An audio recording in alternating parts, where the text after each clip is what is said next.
Now, this meditation, we believe, can help a lot of people. And it's important to understand exactly how it affects stress, which of course impacts our physiology, and in particular, how TM reduces stress and stress-related disorders. So I'm going to walk you through a couple important tips. This first image is my office. And like many of you, I sit in my office day in and day out thinking about what the heck am I doing wrong. Makes me churning up the waters, so I'm on that surface in that ripply water in a canoe and not doing so well. So let me explain to you, because I'm a heart surgeon, how I see stress in the heart. And this is an animation that I think will bring it alive pretty nicely. This is the middle of the heart. See if it's ruptured, that little plaque that cracked? That plaque that cracked leaves a raw surface on the inside of the heart vessel, and that vessel starts to heal itself over. It puts a scab on it, and that scab gets larger and larger like you would anywhere in the body, but in the heart, it does something catastrophic. Kaboom! Right there, it closes over the artery. And when it closes over the artery, what you just saw was the leading cause of death in the Western world. Now, what can Transcendental Meditation do about that? It's a remarkable process. I'll show it to you real quick again. You've got a scab inside the artery, a plaque ruptures, and it's not the plaque that kills you, it's the scab on top of it. And that arterial surface, that lumen, that tube that's carrying life-sustaining blood, in this case to the major vessel of your artery, is what causes death. Now, let's scroll forward and talk a little bit about how it works. If you look at what it fundamentally does, Transcendental Meditation, this is a study done with subjects with high blood cholesterol. It's a one-year study looking at people who practiced TM for that year. And it was associated with a significant reduction in total cholesterol by about 10%. That's 30 millimeters of cholesterol. Now, if you're on a medication for cholesterol, we hope you can get 30 millimeters lower in your blood cholesterol. Well, this happened through Transcendental Meditation alone. Cholesterol is the first big risk factor we talk about with heart disease. The second big risk factor, this is a randomized clinical trial finding improvement in the levels of insulin resistance, glucose, even insulin levels themselves in over 100 people who had coronary blockages after just 4 months, 16 weeks of TM practice. Dramatic changes reflected that were significantly greater than just teaching people about their health. That's the second part of the problem we have with heart disease, which is diabetes. The third big one, but this one, by the way, was funded by the NIH.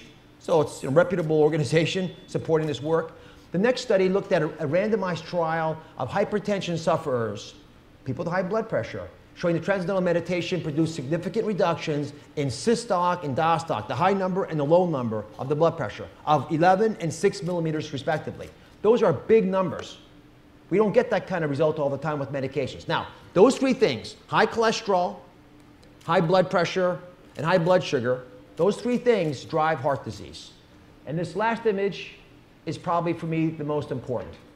This is an image looking at Transcendental Meditation effects on reducing mortality, heart disease, and stroke. By how much? By 47%. It was a long-term randomized trial in older African-American patients with coronary disease. This kind of a stunning impact, unimaginable in the Transcendental Meditation group. And when you talk about all causes of death, and you can reduce them by that much, as well as non-fatal strokes and non-fatal heart attacks, these are spectacularly large impacts. Now, that's the data. That's the hard data about how we can get people to live longer and live better. Now, let's talk about one other little issue of vanity. Obesity. Could it potentially impact on weight loss? So loss of weight, in theory, is a pretty reasonable thing to expect if you can reduce stress. Because what is chronic stress? Fundamentally, chronic stress, 1,000 years ago, was not a deadline. Fundamentally, chronic stress is famine. It's not having enough food. That's what used to cause us to get stressed out. So what happens when you get stressed? You immediately upregulate these chemicals in the brain called cannabinoids. Sound familiar? Like cannabis? You turn them on, it's like you're smoking pot. You get the munchies. So you eat more foods that you don't even like, and you keep eating them throughout the day even if you're not hungry. Which is, of course, if you were starving 1,000 years ago, what you wanted to do. So let me explain what happens with this animation. Exactly.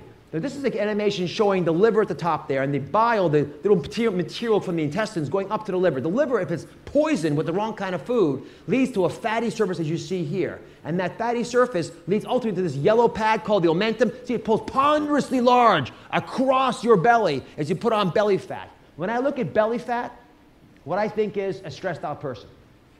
Because we accumulate belly fat for a very particular reason. That belly fat accumulates because it's a receptor for steroids of the body. And the cortisol released, the stress hormones released when you are stressed out, will accumulate. They get sucked up in the belly fat. Why? Because if you can accumulate belly fat, again 1,000 years ago, you could mainline it to your liver. You could quickly shove it into your body if you were starving. So our ancestors desperately needed this protective mechanism. We don't need it anymore. Now, the anxiety that I'm talking about that leads to overeating and many other problems paralyzes the ability of its sufferers to function normally. We've all experienced that.